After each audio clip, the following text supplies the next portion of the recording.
Hi, this is Christy Matthews with KetoFitandTrim.com. And today's question is how do you get your kids to eat healthy? That's a great question, and one I look back on. My daughter is going to be 35 this year, and when I saw this video that I'm about to share some of the notes from, it made me think back to when she was a young girl and how all of this makes sense. And I just wanted to share some insights that I've had from it and how it might address some of the questions I get quite often is, how do I get my young kids? My kids don't like keto. They won't eat keto. My teenager won't eat keto. Well, let me share some information from you, and it might help change your perspective on it, because quite frankly, I think a lot of that is probably coming from your own belief system about this. So without further ado, let me go ahead and share this with you. I was watching a video by Dr. Berg, and he was talking about how he talked to his teenage kids about eating healthy. And it's all based on awareness. And as I was listening to him, I realized, gosh, well, the teenage kid, their brains are further developed than maybe a young child. And so they might have the ability to have a little bit more perspective and outlook on life. But what do you do with a young kid? So let me share some factoids with you, and then we can get into the material, okay? So first of all, children, they have a low awareness of future consequences. Isn't it true? It's like kids are invincible. Nothing's going to happen to them. They're so fearless, right? So, you see them jumping off of things and stuff like that, and they're not worried about breaking bones or anything like that. And the same thing with their diet. So another factoid is diabetes and Alzheimer's takes years to develop. And it starts with the diet, and quite frankly, it starts at a very young age. Those seeds are being planted for diabetes and Alzheimer's and other brain chemistry disorders early on in our lives, very early on. So the motivation level is much different between children, teenagers, and adults. Normally when adults get to a point to where they say, I've had enough pain, I'm tired of not sleeping well, I'm sick and tired of being sick and tired. Well, children and teenagers don't really relate to that. They just kind of look at us and like, yeah, right, you're just freaking old, But really, the awareness gap is so great. But here it's within this gap, this zone is where we have to do our magic. And I know that this is where we made mistakes as parents because we didn't appreciate that gap. So years ago, when I stopped eating fast food, my daughter was very little. I wouldn't eat the fast food, but if she wanted a Happy Meal because she was a good kid, sure, we would give her one once in a while. Didn't even think about the connection between a young kid to what was happening later on in years, because I had already reached a point to where it's like, I'm not feeling too good eating this kind of stuff. I just don't feel good after I eat it. How bloated I feel and things like that. Kids, they don't relate. That's where we're making the mistake as parents. So we need to be aware of we really have to make the decisions for our young kids. We really do. They don't want to eat keto. They don't want to eat what we now as adults are eating, and they go without eating a few days. Eventually they're going to eat because of that low awareness thing. Their natural resources are going to kick in and say, I'm hungry and I want to eat.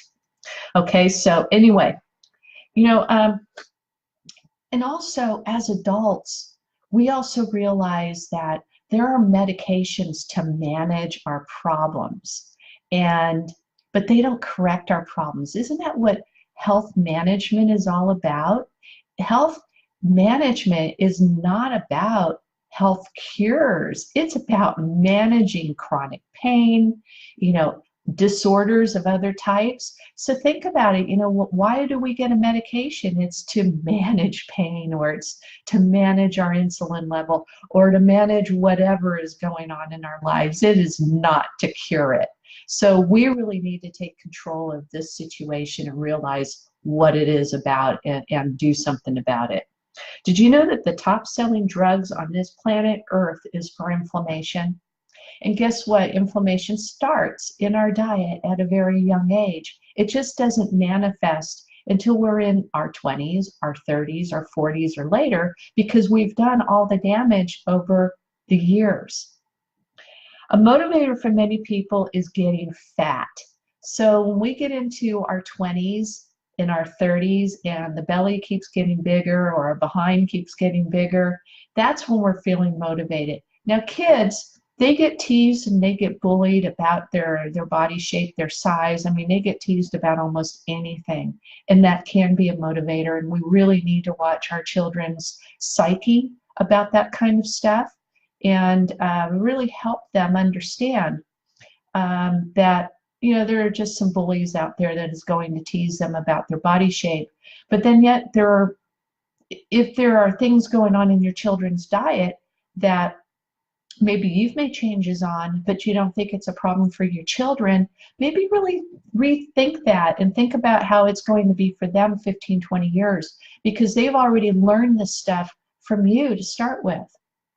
Had they not been introduced to the Happy Meal or the hamburger from McDonald's or whatever the case is, it wouldn't even be in their mindset, okay? It is coming from us as parents. So even though we've stopped, the kid is saying, hey, I still want that. So give that one some thought.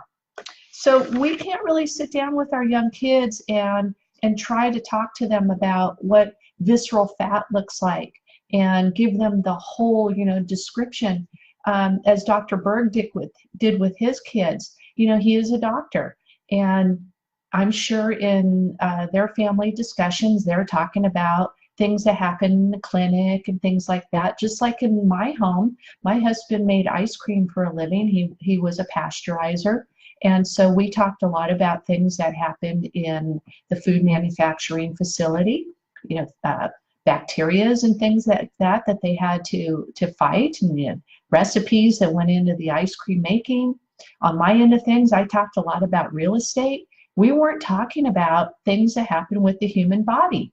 We would often complain about, oh my gosh, we need to go on a diet or whatever the case is, but we didn't have those kinds of discussions. So I think that Dr. Berg's children had an advantage of having those kind of discussions going on anyway. So when he was able to sit down and talk with his children and say, you know what, kids, I know you don't like eating this way, but let me explain to you what visceral fat is and how it gets into the organs, and how over time it starts squeezing the organs and hurting the organs.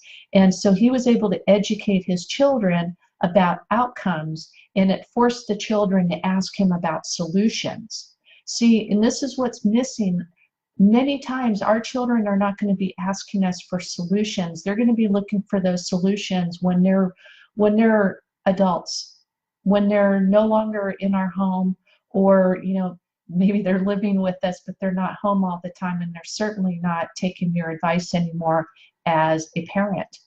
So this is our window of opportunity to instill those good habits now, and kind of just do the down and dirty things like, hey, you don't like this, I get it, but this is the way we're eating. We can try to make things taste a little bit better, but I know you don't like the taste of fat bombs or whatever the case is. I'd rather have a Reese's peanut butter cup. I can tell you over 2 weeks period of time, their taste buds are going to change once they have adapted to getting the sugars and the bad things out of their diet. I just know that as a fact.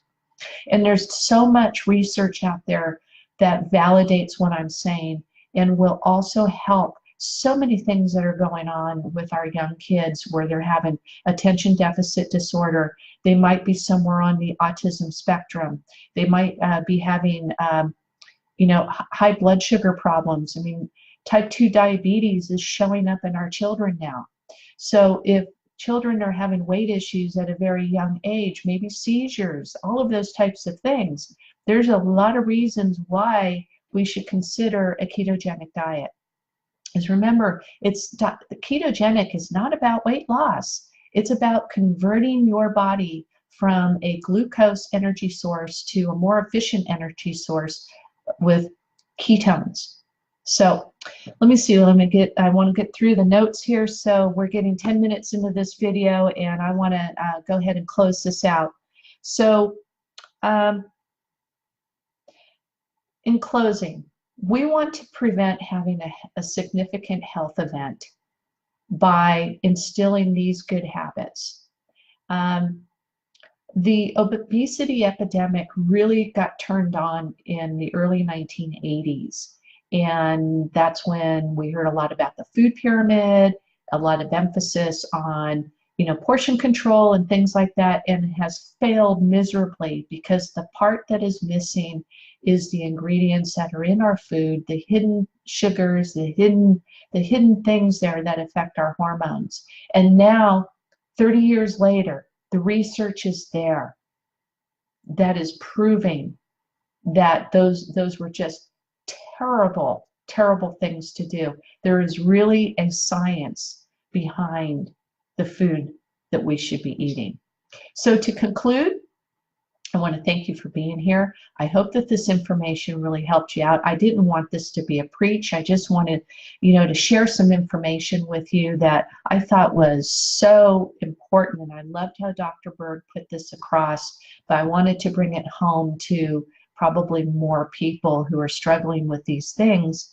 And I also want to close this off and say, we're going to have our first webinar next week. I've been working with quite a few people lately, and the webinar topic is going to be our body types. There's 4 different body types, and we should be eating for the body types that we have.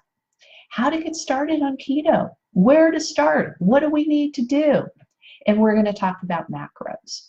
So we're going to keep our webinar to an hour. I hope that you can be here. We haven't set the date. It's probably going to be next Thursday or Saturday. Stay tuned, and I'll make sure that I get the notice out here right away. It'll probably be out sometime tomorrow.